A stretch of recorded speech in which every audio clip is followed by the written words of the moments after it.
This isn't what you think it is. This charges your phone. Really, it does. This does.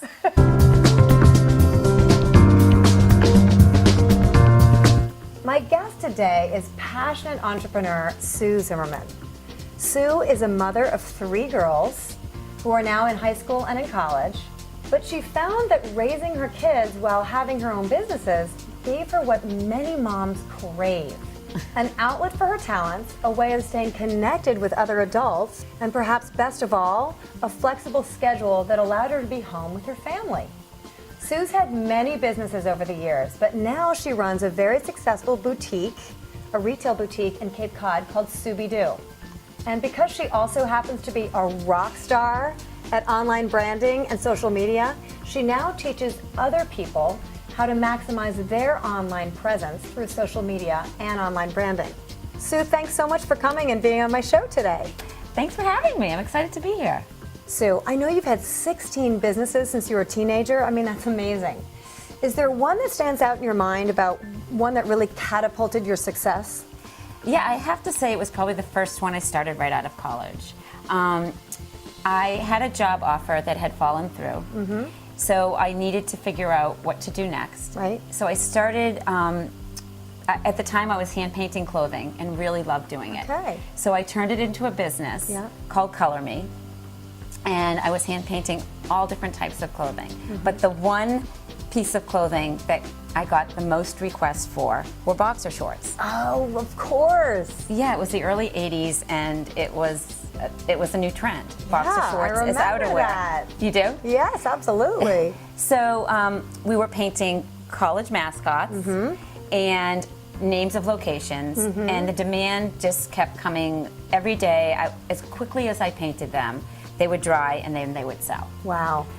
Yeah, so we then decided to turn the name of the business from Color Me into Boxer Rebellion. And Brilliant. And that's when I got a business partner, because the demand was just so high and I couldn't keep up. You couldn't keep up, right? Yeah. Yeah, and then we ended up going to shows, gift shows, where we would be selling them wholesale into the marketplace. And it was so exciting to see that people really loved what we were creating, and it gave me the confidence to keep doing what I love and producing them and selling them. That's phenomenal. So you were showing at some of the big shows, like the New York gift shows and Javits Center the and all that. And in Chicago, at a young age, I was 22. I traveled around the country going to these wholesale shows, college bookstore shows, and selling them wholesale to the buyers. And it just took off. I was 22 years old. I did not have an MBA or any corporate experience. And in the first year, we did $1 million in sales. That is unbelievable. So basically, you were just fueled by passion.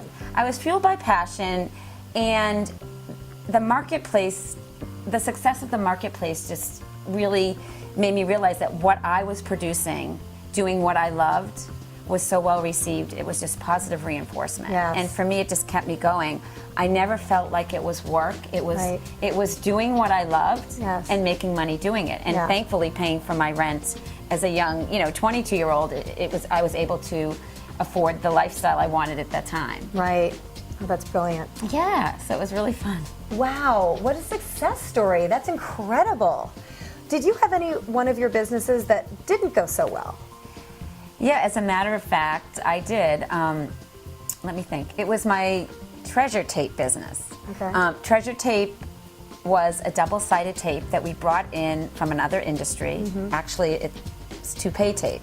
Oh my God. And the beautiful thing about this tape is that it had all these great properties. It didn't take time to dry. It was instant and very easy to use. And we introduced it to the scrapbook industry, which was huge at the time. It was probably just starting out right then, right? This was about 8 years ago. Okay. Yeah. So we had the wow factor that QVC loves to have to go on TV. And that in and of itself was awesome to be a part of that business. So wait, you were on QVC? Yeah, I was on QVC. I had to prepare to be on QVC, had to go to QVC school and all that good stuff.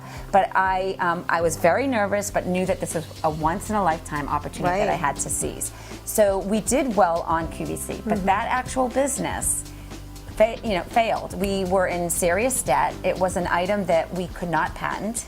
And because it had already been used, yes. Yeah, and we just kept going because we were having so much fun with what we thought was our fame. Right. But the fame didn't correlate to money. Right. And at the end of the day, when you're not making money, it becomes a hobby. So you really need to look at the bottom line and to make sure it's something that you should continue with. But I will say the experience of being on QVC alone was a success in its own right. Absolutely. Yeah. So you learned a ton. So someone might say, oh, I lost money, what a failure, but absolutely not. Yeah, I was on QVC. I think that was cool, and that was a learning experience. And by the way, we did so well on QVC that they did ask us to come back.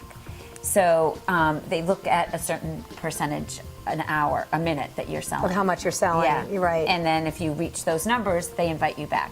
So that was a success, even though the business wasn't making money. In fact, we were losing money. Yeah. But you learned a lot. But I learned a ton. And that helps you to be where you are now. Yeah, I mean, it took me to the next place, the next business, the next opportunity, for sure. Absolutely. Wow. So here you've got $1 million in sales with one business, and even though another one lost money, QVC, that's amazing. It really goes to show how far you can go in a business with a lot of passion. You don't have to have an MBA. Right, yeah. So what was your toughest lesson learned? What advice would you give to our audience out there who either may have their own small business already or who are thinking of starting one? What one piece of advice would you give them? I would actually give a couple. So for starters, if you're going to hire someone to work with you, do a serious background check and really check their references. One of my businesses, we hired who I thought was a friend, and she ended up embezzling some money from us. Wow. So that was not cool. Yeah. And we learned the hard way. Yeah. Also, I think really planning out a roadmap of what your expectations are going forward and putting it in writing and having a plan. Because without a plan and a strategy, it's really hard to run a successful business. That's great advice. Perfect. Spot on. What do you most love about having your own business? I love having the freedom to do what I want, when I want, on my own terms. Yes. And so if my family needs me for anything, I'm there for them. Right. And I can put the business aside. I can jump in all times during the day when it seems fit to fit into my schedule. In addition, being a role model for my 3 daughters is really important. For them to see me doing what I love every day and not complaining about my job or what I'm doing, and seeing that I'm doing something different every day. I'm meeting new people, I have new experiences. I'm very happy doing what I'm doing. And I think that positive energy rubs off on them, or at least they get to see that someday when I get a job, these pieces better be in play. Yes, absolutely. For them. And also, I've recently, over the past few years, have started to mentor young teenagers and young college students to help them launch businesses that they're passionate about. Oh, that's wonderful. And I love this. I feel really great doing this. I wish, when I was a young girl or teenager, I had someone that was a mentor. I feel like because I've been through so many businesses and have had so many experiences that I can teach and mentor these young entrepreneurs and really teach them to just follow their passion. Because honestly, I believe that when you follow and do what you love, the money follows. Absolutely. It's not about the money first. It's about finding your passion and doing what you love. Right, and it's about service and taking your talents and putting them out there in the world. And if you really love what you're doing, it's obviously going to be genuine and authentic and creative, which is what you are. Absolutely.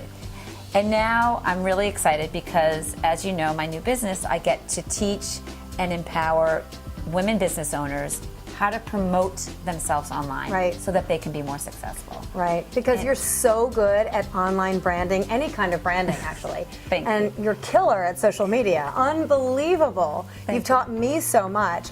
Not to mention the fact that you're also incredible at spotting trends. So you've helped us, a lot of business owners, in a lot of ways. It's so great that you're mentoring these college students and teenagers and so many business owners, either established or people who are just starting out. all things about branding, online branding, and all things social media. Yeah, especially Pinterest and Instagram. Oh, I know. You're so good at those things. You're also amazing at spotting trends. I mean, this little doohickey that you showed me, I love this. I'm always running out of juice on my cell phone wherever I go. I get down to like 5%, and this thing kicks it up a notch to another 20%. So that's really fun. So just before we say goodbye, what is one lasting final piece of advice that you would give our listeners if they're considering starting a new business? I think if you follow your heart and your true passion, that success will follow. And it's okay if you fail, because failing gives you the opportunity to learn and to grow. Absolutely. And we all are growing. I mean, this is life. Absolutely. Right? And everybody has a talent that nobody else has. So wouldn't you agree that figure out what you're passionate about if you don't already know, what your true talents are, make a plan, and then take action? Yes, and share it with the world, because Absolutely. the world needs more people with talents that you have. That's right. The world needs you and the gifts that only you have. Thanks so much for watching. I'm Rena Hedeman, and this is my friend Sue Zimmerman. If you have any questions at all, whether you're already a business owner or you're even just thinking possibly of starting your own business, we would be happy to answer them. So please go down below, click the link to my website, and leave a comment there. We will answer any comment you want. Okay. Okay. Any question. It can be about sex. Sue will answer all your questions. No, even the ones Rena about will. sex. No social media there, though. I'll be pinning it and Instagramming it. This isn't what you think it is. This charges your phone. Really, it does. This does. Hi, Susan, what do you think? I think we did a great job, and that you are all going to leave a comment below.